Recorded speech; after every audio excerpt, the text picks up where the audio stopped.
திரு எடப்பாடி பழனிசாமி அவர்கள் அடிமை இல்லைன்னு சொல்றதை எப்படி ஏற்றுக்க முடியும்? தமிழ்நாட்டு மக்கள் என்ன அவ்வளோ முட்டாள்களா? இவங்க சொல்றதெல்லாம் நம்புறதுக்கு இதுல இவர்கள் மாநில நலனுக்கு எதனா பிரச்சனை வந்துச்சுன்னா போராடி பெற்று தருவாங்க. போராடி கீழ்ச்சிட்டீங்க நீங்க. தூத்துக்குடி துப்பாக்கி சூட்டு டிவியில பார்த்தா தெரிஞ்சுக்கிட்டேன்னு சொன்னா ஒரு தலை சிறந்த முதலமைச்சர் திரு எடப்பாடி பழனிசாமி அவர்கள் 41 பேர் இறப்பை வச்சு நீங்க அரசியல் பண்ணியிருக்கீங்களா? இப்போ விஜய் கூட்டணிக்கு வரணும், விஜய் ஆதரிச்சிங்க. இன்னைக்கு விஜய் கூட்டணிக்கு வரணும்னு விஜய் அந்த விபத்தை வச்சு விஜய் விமர்சிக்கிறீங்க. அது இறந்து போன 41 உயிர்களை நீங்க உயிரா மதிக்கல. அவங்கள அது நீங்க அரசியல் தான் படுத்த முயற்சிட்டீங்க. இது எவ்வளவு கேவலமான ஒரு செயல். மக்கள் விரும்பும் முதலமைச்சர் திரு விஜய் அவர்கள் தான். எடப்பாடி அவர்கள் எல்லாம் என்னைக்கா மக்கள் தொடர்ச்சி தூர எரிஞ்சிட்டாங்க. நீங்க கம்பேர் கொடுக்கறதுக்கு அம்மையார் ஜெயலலிதா எல்லாம் கிடையாது. அதிமுகவை தின்னுதான் பாஜகவால இருக்கு. இந்த விஷயம் எடப்பாடி அவர்களுக்கு தெரியாதுன்னு தெரியும். தெரிஞ்சு அமைதியா இருக்காங்கன்னா எடப்பாடி அவர்களுடைய குடுமி பாஜக கையில இருக்கு. அதாவது இவ்வளவு கூட்டணி இருந்தும் ஒரு வீக்கா தெரியற ஒரே கட்சி தான் அது. இந்த கட்சி தான் தமிழ்நாட்டில் இந்த 4 வருஷத்துல திரு எடப்பாடி பழனிசாமி அவர்களை பத்தி பேசின ஒரே நபர் தான் திரு சவுக்கு சங்கர் அவர்கள் மட்டும். எடப்பாடி முதலமைச்சராக வந்துட்டு இந்த தமிழ்நாட்டிலே ஒரு உயிர் நம்பிக்கை இருக்குன்னா அது சவுக்கு சங்கர் அவர்கள் தான். ஜெயிக்க மாட்டேன்னு நம்பிக்கை இருக்கிறவங்க தான் இவ்வளவு வாக்குறுதி அள்ளியா இறைப்பான். ஆமா, நம்ம வந்ததானே அதெல்லாம் பண்ண போறோம். சொல்லி விடுவோம், வாக்குறுதி தானே சும்மா சொல்லிவிடுவான். ஆட்சிக்கு வந்தவங்களே வாக்குறுதி நிறைவேற்றல, நம்ம சும்மா சொல்ல போறோம், இதெல்லாம் சொல்லுவோம் அப்படின்னு சொல்லிட்டு இருக்கிறாரு. எப்படி பகல் கனவு பலிக்காது அப்படின்ற மாதிரி ஒரு பழமொழி இருக்குதோ அதே மாதிரிதான் திரு எடப்பாடி ஒருபோதும் பலிக்காது.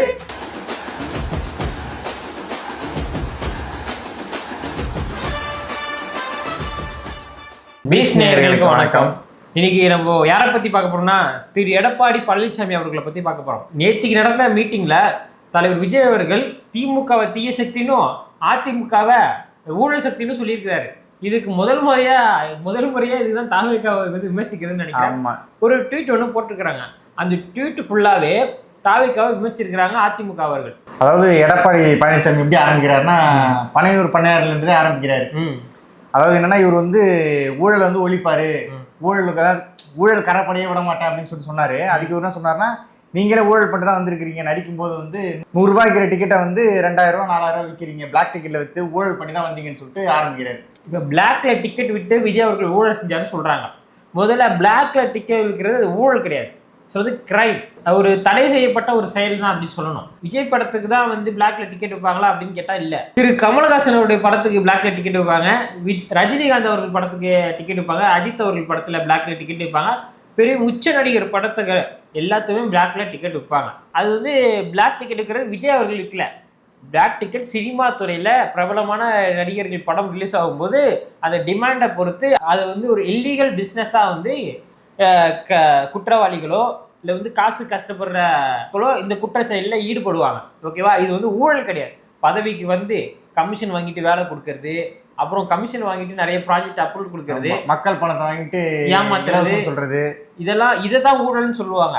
இது பிளாக் டிக்கெட் இருக்கிறது ரஜினி கமல்ல இருந்து விஜய் அஜித்ல இருந்து ஆர்வமிக்க மிகுதியான படங்கள் வரும்பொழுது இந்த பிளாக்ல டிக்கெட் விற்கிறது நடக்கும். இது தவறான்னு கேட்டால் தவறு தான். இதுக்கு விஜய்க்கு எந்த சம்மந்தமும் கிடையாது. இந்த பிளாக்ல டிக்கெட் விற்கிற இந்த நிகழ்வை தடுக்க வேண்டியது விஜய் அவர்கள் கிடையாது. அந்த படம் ரிலீஸ் ஆகுது, விஜய் படம் ரிலீஸ் ஆகுது, அதுக்கு பிளாக்ல டிக்கெட் விற்கிறாங்கன்னா இதை தடுக்க வேண்டிய கடமை யாருக்கு இருக்குன்னா விஜய்க்கு இருக்கான்னு கேட்டால் இல்லை. அது அவர் படமாவே இருந்தாலும் அதை தடுக்க வேண்டிய கடமை தமிழக அரசாங்கத்துக்கிட்ட இருக்குது. இன்னைக்கு இருக்கிற முதல்வர் மு க ஸ்டாலின் அவர்கள்ட்ட இருந்தது, நேற்றுக்கு இருந்த முன்னாள் முதலமைச்சர் திரு எடப்பாடி பழனிசாமி அவர்கள்ட்ட இருக்குது. அதெல்லாம் விட்டுட்டு அதெல்லாம் தடுக்காம விஜய் பிளாக்ல டிக்கெட் வித்தாரு அப்படின்னா எவ்வளவு தற்குறித்தனமான பேச்சு இது. இதை தமிழக அரசாங்கம் காவல்துறை கொண்டு நடவடிக்கை எடுக்கணும். யார் படமும் இப்போ அஜித் படத்துக்கு டிக்கெட் விற்கிறாங்கப்பா, இப்போ அஜித் தான் குற்றவாளி நீங்க சொல்லுவீங்களா? விஜய் படத்துக்கு டிக்கெட் வச்சா விஜய் குற்றவாளி, அவர் தான் பிளாக் டிக்கெட் தான் சொல்றீங்க. இப்போ ரஜினி கமல் அஜித் படத்துக்குலாம் பிளாக்ல டிக்கெட் வித்துருக்குறாங்க. அவங்க பீக்ல இருக்கும்போது அவங்க படத்துக்கும் டிக்கெட் பிளாக்ல விற்பாங்க தான். அதே மாதிரி அதுக்கு முன்னாடி இந்த நடிகர்களுக்கும் விற்பாங்க. இதை கட்டுப்படுத்த வேண்டிய தமிழக அரசாங்கம் காவல்துறை தான். இதுக்கு விஜய்க்கு எந்த சம்மந்தமும் இல்லை. இதை விஜய் ஊழல் செஞ்சுட்டான்னு சொல்றது எவ்வளவு பெரிய தற்கொலைத்தனமான விமர்சனம். மத்திய அரசுக்கு அடிமை என்பது அண்ணா அதிமுகவின் வரலாற்றிலே வரலாறு. எப்போதெல்லாம் மாநில நலனுக்கு உரிமைகளுக்கு சோதனை வருகிறதோ அப்போதெல்லாம் அண்ணா எடப்பாடி அவர்கள் ஓடி விடுவார்கள். காணாம போயிடுவாரா? ஆனா இங்க என்ன சொல்லியிருக்காரு, போராடி மக்கள் நலனை வாதாடி பெற்றுத்தரும் இயக்கமாக அண்ணா அதிமுக இருந்திருக்கு. என்னைக்கு இருந்திருக்குது? எப்ப நடந்திருக்கு தெரியலையே. ஒருவேளை காலமா இல்ல, ஒருவேளை எடப்பாடி தூங்கும் போது அவர் கனவுல இதெல்லாம் நடந்திருக்கும்னு நினைக்கிறேன். அதெல்லாம் போடலாமா இபிஎஸ் அவர்களே? ரொம்ப கொடுமையான தமிழகத்துக்கு பல திட்டங்கள் வந்து அண்ணா அதிமுக காட்சி தான். அதாவது மீத்தேன்ல இருந்து ஈத்தேன்ல இருந்து ஹைட்ரோ காப்பில இருந்து நீட்டுல இருந்து எல்லாமே வந்து அதிமுக காலத்துல தான் வருது. என்னதான் வந்து சைன் நீட்டுறதுக்கெல்லாம் நீட்டு சைன் போட்டு விட்டாரு, நீட்டுக்கெல்லாம் சைன் போட்டு விட்டாரு, எல்லாத்துக்கும் ஒப்புதல் அளித்தாரு திரு எடப்பாடி பழனிசாமி அவர்கள். ஏன்னா அவரோட குடுமி பாஜக கையில இருந்துச்சு. பல ஊழல் வழக்குகளை எடப்பாடி அவர்கள் சிக்கி இருந்து அதுல எதுக்குமே வந்து நோ சொல்ல முடியாம எல்லாத்துக்கும் எஸ் எஸ் எஸ் சொல்லுவாங்க திரு எடப்பாடி பழனிசாமி அவர்கள். இதுல வந்து இவர்கள் மாநில வந்து நலனுக்கு எதனா வந்து பிரச்சனை வந்துச்சுன்னா போராடி பெற்று தருவாங்க. போராடி கீழ்ச்சிட்டீங்க நீங்க, அப்படியே அறுத்து தள்ளிட்டீங்கன்ற மாதிரி. ஒரு அடிமே இல்லையா, அது வரலாற்றே இல்லை அப்படின்றாரு. சசிகலா காலில் வந்து மண்டிட்டாரு. மோடி அவர்கள் வந்து அப்படி குடிஞ்சிட்டே தான் வரலாற்றில் எப்படின்னா நம்ம குடும்பத்துக்கு கௌரவம் தான் முக்கியம் அப்படின்ற போது கீழே தான் வறுமை கிடக்குது பாருங்க, எங்க எங்க எங்க அப்படின்னு தேர்றக்கூடிய கேரக்டர் தான் திரு எடப்பாடி பழனிசாமி அவர்கள். இவர் சொல்றாரு, நாங்க வந்து தமிழகத்தை எந்த இடத்துலயும் விட்டு கொடுத்தது இல்ல, மத்திய அரசாங்கத்துக்கு நாங்க என்ன அடிமையா? நாங்க அடிமை கிடையாது, நாங்க அடிமை கிடையாது, கையில நாங்க அடிமை கிடையாது, அடிமை கிடையாதுன்னு சொல்றாங்க, போராடுவோம். இவர் வந்து அடிமை கிடையாதான். மோடியா லேடியான்ட்டு அம்மையார் ஜெயலலிதா அவர்கள் வந்து ஸ்ட்ரைட்டா மோடி கிட்ட ஒன்னு டஃபா சண்டை போட்டாங்க. எந்த இடத்துலயும் ஜெயலலிதா அம்மா அவங்க வந்து சென்ட்ரல் கவர்மெண்ட்டுக்கும் சரி திரு மோடி அவர்களுக்கும் அடிபணிஞ்சு போகவே இல்லை. ஆமா, அப்படிப்பட்ட ஒரு கட்சியில தலைவரா இருந்துகிட்டு திரு எம்ஜிஆர் அவர்கள் மக்கள் நலனுக்காக ஓடி ஓடி உழைச்ச திரு எம்ஜிஆர் அவர்கள் துவங்கின ஒரு கட்சியோட தலைவராக இருந்துகிட்டு பல ஊழல் குற்றச்சாட்டுகள் அதிமுக மேல இருக்குது.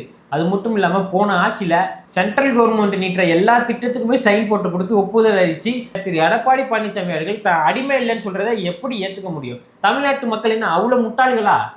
இவங்க சொல்றதெல்லாம் நம்புறதுக்கு? இவங்க இந்த மாதிரிலாம் இவ்வளோ வந்து கேவலமா வந்து ஆட்சி நடத்துறதுனால தான் அவங்கள தொடச்சி தூரம் எரிஞ்சிட்டாங்க, மக்களை வந்து தொடச்சி தூரம் எரிஞ்சிட்டாங்க. அதுக்கு அடுத்துட்டு நீங்க வந்து கம்பேர் கொடுக்கறதுக்கு நீங்க என்ன செல்வி ஜெயலலிதா அவர்களா? திரு எடப்பாடி பழனிசாமி அவர்களுடைய ஆட்சி மிக மிக மோசமான ஒரு ஆட்சி தமிழகத்துக்குன்றதே தமிழ்நாட்டு மக்கள் எல்லாருக்குமே தெரியும். தூத்துக்குடி துப்பாக்கி சூட்டு டிவியில பார்த்தா தெரிஞ்சுக்கிட்டேன்னு சொன்னா ஒரு தலை சிறந்த முதலமைச்சர் திரு எடப்பாடி பழனிசாமி அவர்கள். முதல்வர் அவர் தான், முதல்வர் அவர் தான், கடைசி முதல்வர் அவர் தான். அதோட ஆமா, பொதுமக்களை கொடூரமா சுட்டு கொண்டுட்டு இவங்கெல்லாம் வந்து பல கட்சிகள் ஏவி விட்ட அந்நிய சக்தி, அந்த சக்தி, இந்த சக்தின்னு அந்த மண் வளத்துக்காகவும் மக்கள் நலனுக்காகவும் போராடின மக்களை சுட்டு கொண்டுட்டு அந்த அன்றைய முதலமைச்சராக இருந்த எடப்பாடி பழனிசாமி அவர்கள் எவ்வளோ ஒரு கேவலமான செயல் இது. மக்கள் எல்லாம் அதெல்லாம் தெரிஞ்சுதான் உங்களை தொடர்ச்சி எரிஞ்சாங்க. அன்னைக்கு அந்த மக்களோட நின்றவங்க திரு விஜய் அவர்கள். நைட்டோட நைட்டாக இரவோட இரவா பாதிக்கப்பட்ட மக்களோட நின்றாங்க தலைவர் விஜய் அவர்கள். நீங்கள் ஒரு நாளாச்சும் போயிட்டு பாதிக்கப்பட்ட மக்களை போய் சந்திச்சிங்களா?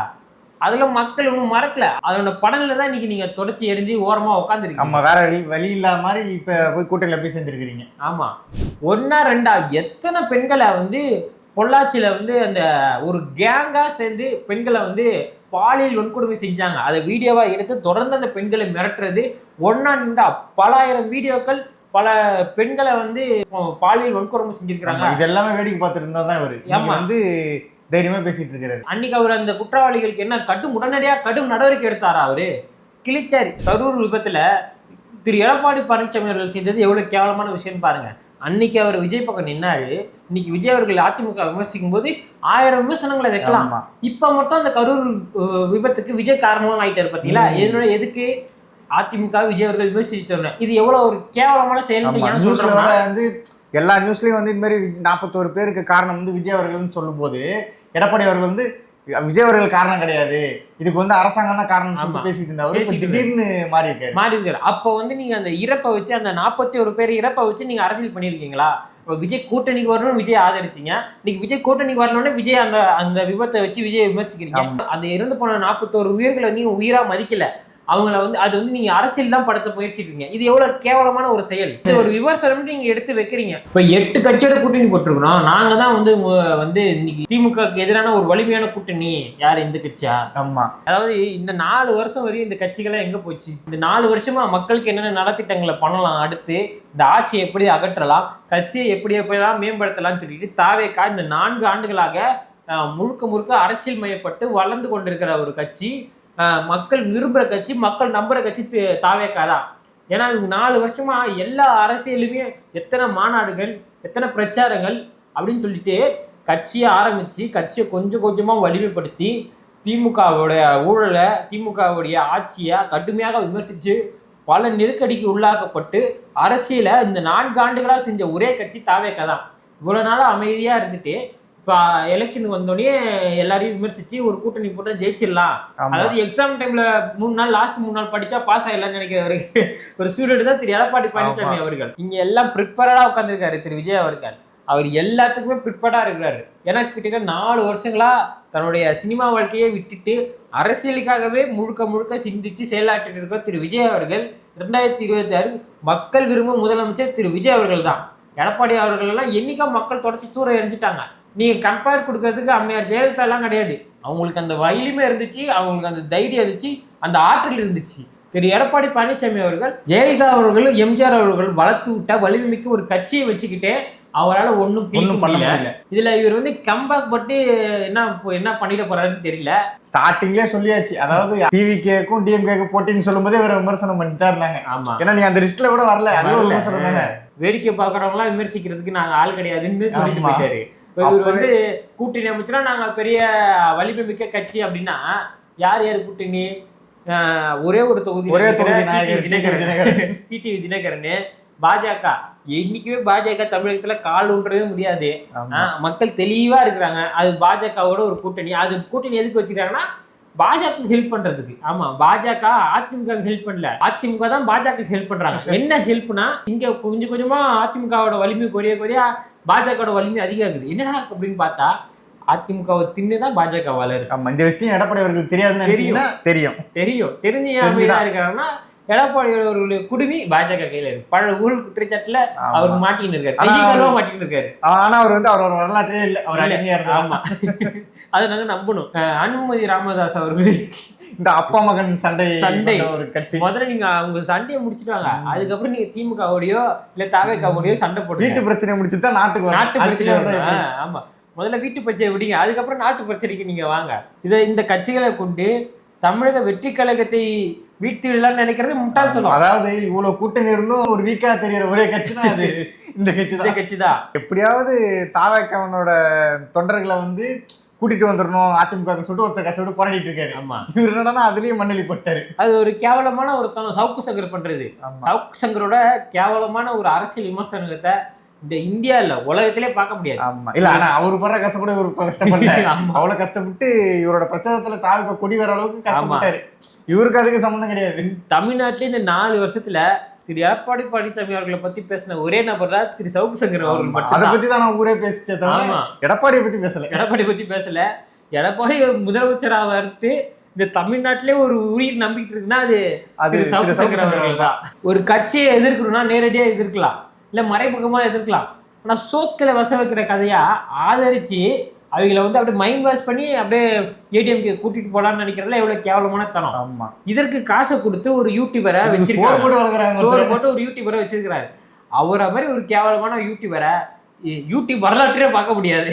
ஆமா, இப்ப பார்த்தா அவர் கூட அங்க 2 பேர் இருந்தாங்க, அவங்களே காணும் ஒருத்தர் வச்சு பேசிட்டு இருக்காரு. இப்ப வந்து அவங்களுக்கு இவருக்கு தான் போட்டியே. அப்ப அவங்க ஒரு சேனல் ஓபன் பண்ணுவாங்க, 2 பேரும் அடிச்சுட்டு இருப்பாங்க பாரு. இப்ப வந்து திரு சவுக்கு சங்கருடைய எல்லா ஊழலும் மாலதி வளையர் போறாங்க. நிதிஷுக்கும் தெரியும் அவர் பண்ண எல்லா தேர்தலும் தெரியும்.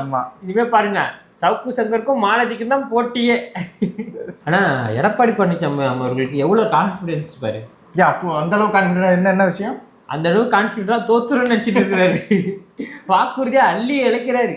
அதாவது பெண்களுக்கு 2000 ரூபாய், ஆண்களுக்கும் பேருந்து இலவசம், மடிக்கணி திட்டம், அந்த திட்டம் இந்த திட்டம்ட்டு வாரி இறக்குறாரு வாக்குறுதிய.